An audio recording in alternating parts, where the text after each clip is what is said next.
Golly, the vast amount of modes and features in EA Sports WRC is just insane. Let's dive deeper into the deep dive.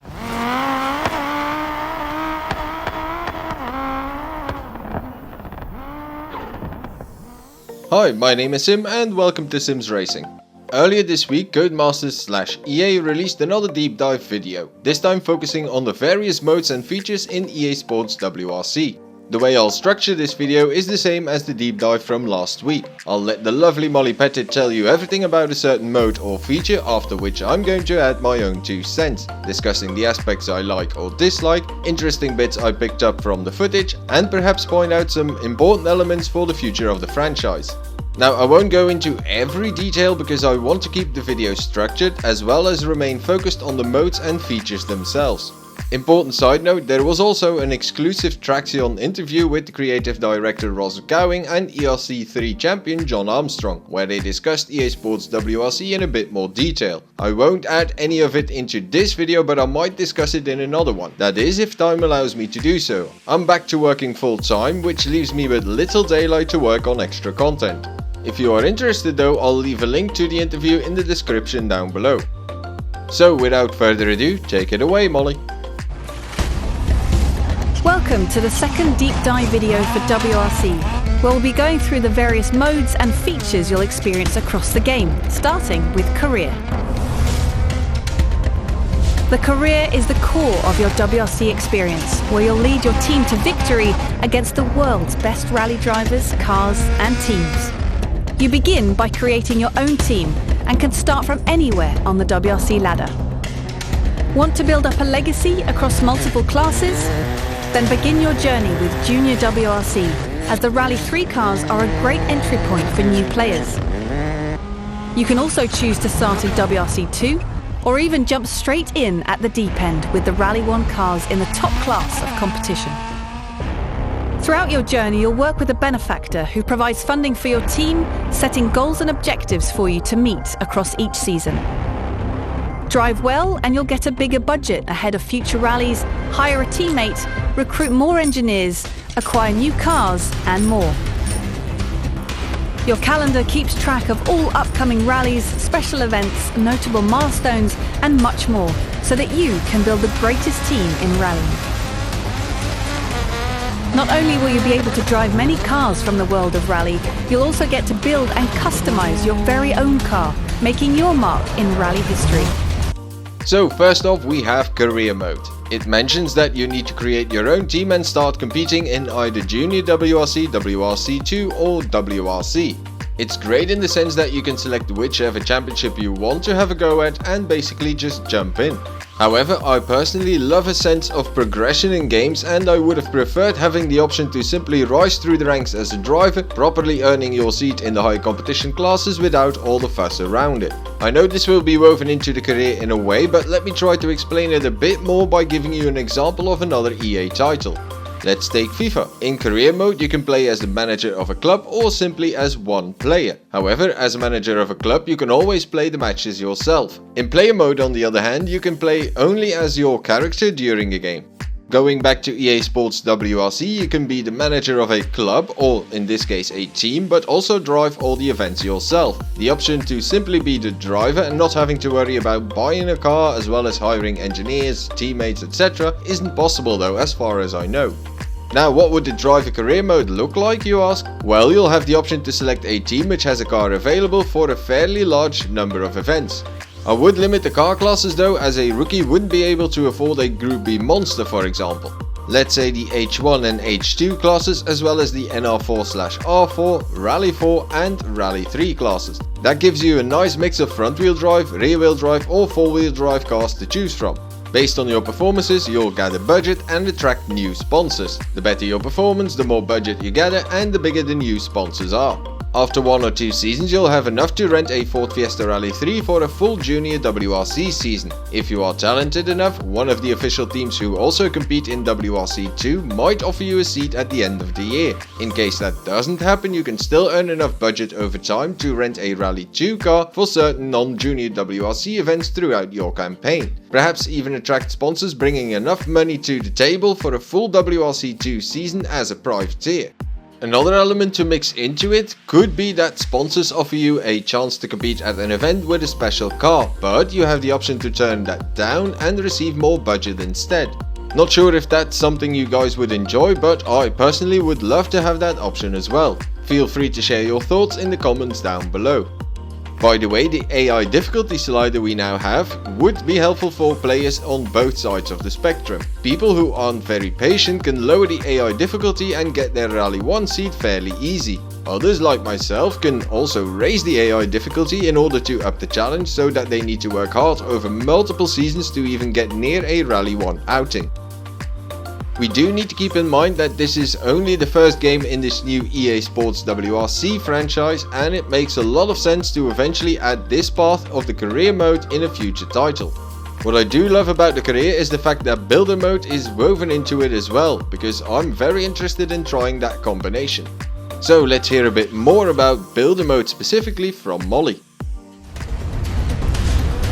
In the mid-2000s, Colin McRae followed up his years of rallying success with an ambitious project, the creation of an all-new rally car, the McRae R4. You can drive the McRae R4 in WRC, and you can also follow in Colin's footsteps by designing and developing your very own rally car from the ground up. Once you've chosen the vehicle class your car will compete in, you then choose the engine position within the car. Your car's weight balance and driving characteristics will change depending on where the engine is positioned. You may prefer a certain layout that matches your driving style. You'll also choose the various mechanical components of your car as it begins to take shape. Each part has its own traits and features. Some will be of higher quality, some allow for custom tuning, and you may want to choose used parts to reduce the cost of the car. With the mechanical aspects of the car complete, the final step is to customize the look and appearance of your creation. You can change everything from the bumpers, spoilers and wheel rims to smaller details like the body pins, lights and air intakes. You can even change the look and feel of the car's interior to create a one-of-a-kind machine ready to take on career, time trial, clubs and more. This, in my eyes, is a fantastic mode to have. By the looks of it, there are so many customization options to create a unique build, and it wouldn't surprise me if they added more over time. Having said that, I do see that many are somewhat disappointed, mostly because you can only build a car according to Junior WRC, WRC2 or WRC regulations, the main thing being that you can only have the option to build four-wheel drive cars. But again, we need to remember that this is only the first entry of the new EA Sports WRC franchise. If this mode turns out to be popular and well received, they will build on that, pun intended, and add in the option for building front wheel drive or rear wheel drive cars in future games. And who doesn't want that, right? What I do have a bit of an issue with is the cost of parts. It seems there isn't much of a difference in price between the various options. Brand new top quality parts only cost slightly more by the looks of it. I would have preferred a far bigger gap between used parts and brand new ones, for example. They also could have gone with more variables apart from quality and condition as well, but I suspect that might have made things a bit too complicated for the average gamer. When it comes to the car styling in builder mode, I'm a bit on the fence. They look very odd to me in most cases. The first one is okay-ish, the second one just looks weird, as does the fourth and the fifth. Things just look completely out of proportion, especially the headlights. The third option I do like though. However, those are just the default options you start with. You will be able to adjust the headlights, for example, so let's wait and see. I'd have to try it out myself first before I draw any final conclusions. The interior customization on the other hand looks absolutely spot on. Alright Molly, take us through the next game mode please. Over the past 50 years of the FIA World Rally Championship, we've seen countless spectacular and iconic moments, from supremely dominant performances to heroic recovery drives. You'll get to experience some of these firsthand in the Moments mode, learning more about the history of the sport while also keeping up with the current era of WRC. New moments will be added to WRC throughout the year, challenging you to complete scenarios and events tied to the real world of rally. Each moment places you in a specific car at a point in rally history, daring you to complete various goals and targets. You'll then earn medals based on how well you do, and your results will be shared on global leaderboards, where you can challenge your friends or take on the world's best players. These moments can be replayed at any time, allowing you to go back and take on any that you've missed, earn more medals and make your climb to the top of the leaderboards. Now, I myself love everything about the Moments mode, especially when it comes to real moments from the past. We'll get a short introduction to what happened in real life, including footage of the official WRC broadcast, which is brilliant. In this section of the video there are a few things I picked up on as well. You can see at the bottom of the locations it either says inspired or real. Inspired means that it won't be 100% accurate to what happened in real life, but it will replicate the situation to a certain extent.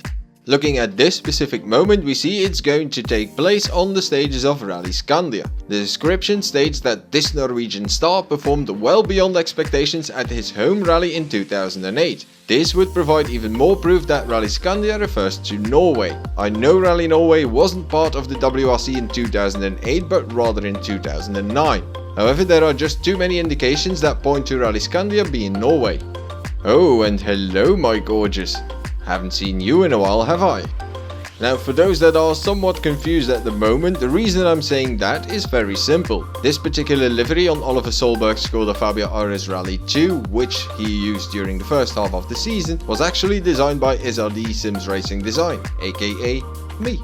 So you can imagine that I'm very excited to have my design immortalized in EA Sports WRC. Then there's this little feature on the leaderboards. It might seem insignificant to most of you, but I love the added info of who used a custom car setup or which assists were enabled. We also see in-game footage of the Ford Escort Maxi kit car for the first time. I'm a big fan of the car, but it's a bit unfortunate we won't have that typical rear wing on it. It just adds that little extra in my opinion, but still a great looking car. Alright Molly, what's next? Another way to enjoy Rally in WRC is with the inclusion of Regularity Rally, a different form of competition present in several modes across the game. Unlike in stage rallying, Regularity Rallies do not require drivers to complete stages in the fastest time possible. Instead, your goal is to drive through routes at a specific average speed, and you're scored based on how close you get to this goal. This is a great way to explore new rally stages while also rounding out your skills as a rally driver. So I was rather intrigued by the addition of Regularity Rally mode at first. Didn't expect it and wasn't sure why they added it. However, it is part of rally history and still exists to this day, so why not? It offers a completely different challenge because the goal is to average a certain speed, the pace note system is also completely different, a lot more vague, and it offers players a way of discovering stages without ending up in a tree or down a massive ravine after a handful of corners. So I'm looking forward to trying it out for myself. Alright, over to you again Molly. While Career, Builder and Moments are the headline game modes in WRC, there are many more ways to enjoy the world of rally, improve your skills and compete against your friends and the world's best drivers. The Rally School is the perfect place to start, as it's where you'll learn the fundamentals of rally driving. Each lesson guides you on the skills you're about to learn and can be completed on any road surface. Completing these will help you across the entire game. Now, the Rally School feature is something the community has requested for many years. Glad to see it make an appearance at last. Personally, I'm a big fan of having the opportunity to practice the same lessons on 3 different surfaces. What's next, Molly? In Championship, you can jump right into the action to complete a full WRC, WRC2 or Junior WRC season as your favourite team and driver. You can choose to complete a full WRC season with every round on the calendar or go with a shorter campaign for quick progression. If you're after a more bespoke experience, Quick Play Solo gives you the freedom to create events in your own unique way. Jump in for a few sprints on your favourite stages or embark on a multi-round campaign featuring several car classes. It's all up to you. The Championship and Solo Quick Play modes are pretty much what we all expected, of course. It is nice to have the option of condensed championship, although I would have loved the freedom to put together whatever championship I want. I guess it does have to abide by the FIA championship regulations in a sense though. Having said that, I do believe we'll be able to fully customize events and championships in Quick Play Solo, which includes the option to select whichever season we want to run an event in, which is fantastic. Now Molly, what can you tell us about online competitions? You can also create custom events in quick play multiplayer as you take on your friends and rivals in massive 32-player cross-platform sessions. Want to compete against thousands of drivers or set up your own competitive events? Clubs give you even more control over your rally experience. You can set up simple events for your friends or enormous championships that span days, weeks, or even months at a time. Great to see the game expand the quick play multiplayer system, including cross-platform play. Now, most of you probably overlooked this, but I must say having the option to save and load session templates is a pretty handy feature. Personally, I'm not someone who will jump into this mode too much because I'm more of a club driver. This feature is what's keeping Dirt Rally 2.0 alive to this day, and there was no way this would be left out, of course. I do wonder though if they have added some new elements to it. There are multi-class events in career mode which might suggest something similar for clubs. Organisers of club championships have pleaded for the addition of the multi-class feature, so hopefully we'll finally get it. Now, when I was watching the footage, I did notice this. Obviously you wouldn't want to hit that at full speed. I wonder if this is something like an unexpected moment, something that isn't always there but could catch you out. I myself and many others would love to encounter situations such as animals on the stage in Kenya or a car that crashed out and partly obstructs the road. Personally, I would love if they add a situation where you catch up with a car that has an issue. This feature was present in WRC Rally Evolved way back when, and I really enjoyed that. It just adds that extra bit of immersion. Is there anything else you'd like to share, Molly?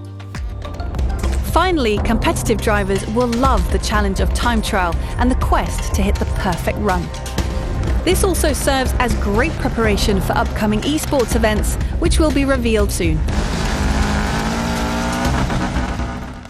Of course, there's no surprise we have time trial mode as well. Plenty of us will go full send on these, trying to reach the very top of the leaderboards. I know I will give it a proper go on tarmac events.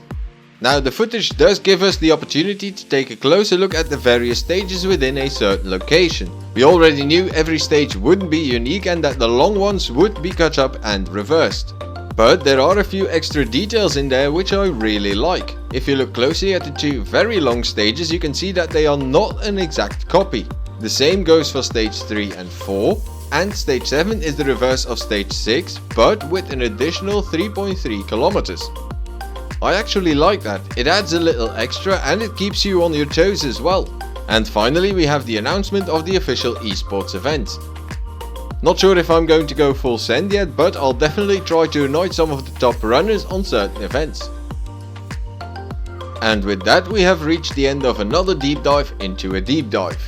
Thank you very much for watching. I hope you enjoyed it, and if that is indeed the case, feel free to like the video. Want to support Sims Racing even more? Consider subscribing and hitting that notification bell. It helps the channel reach more like-minded people such as yourself.